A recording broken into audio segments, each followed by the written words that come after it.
নিজের সবটুকু যার জন্য ত্যাগ করেছে, সেও কিন্তু একদিন বলবেই, কেন করেছিলে?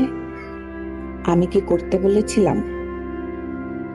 সমস্ত সমস্যায় তার পাশে থাকার পরেও একদিন শুনতে হবে, আমার সমস্যা আমি মিটিয়ে নিতে পারতাম,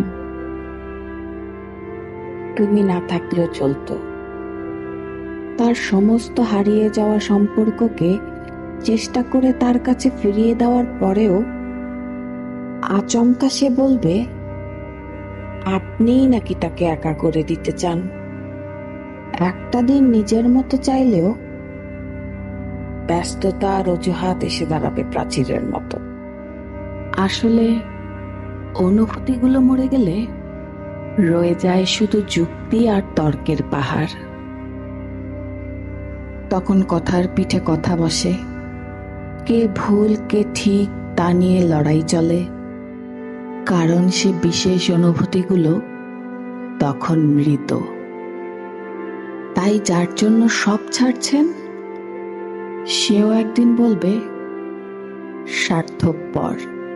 সেটা বুঝে নিয়েই ত্যাগ করুন, কষ্ট কম পাবেন। কারণ আমরা মুখে যতই বলি এক্সপেকটেশন রাখি না, আসলে ভেতরে ভেতরে কিছুটাও তো রয়েই যায়। একটা একলা সন্ধে, একটা নিশ্চিন্ত বিকেল, হয়তো তখনও চেয়ে যাই মনে মনে। তাই তো আঘাতগুলো আঘাত হয়ে আসে, আর আমরা আবার নতুন করে ভেঙে পড়ি। তাই তো মনকে বারংবার বলি, চল জটিল হয়ে যাই। কিন্তু অবাধ্য মন তবুও আশা করতে ছাড়ে না। আশা থাকলে আশা ভঙ্গও থাকবে নিশ্চিত। জীবনটা ঠিক পাহাড়ের বাঁকের মতো, অসম্ভব রহস্যময়।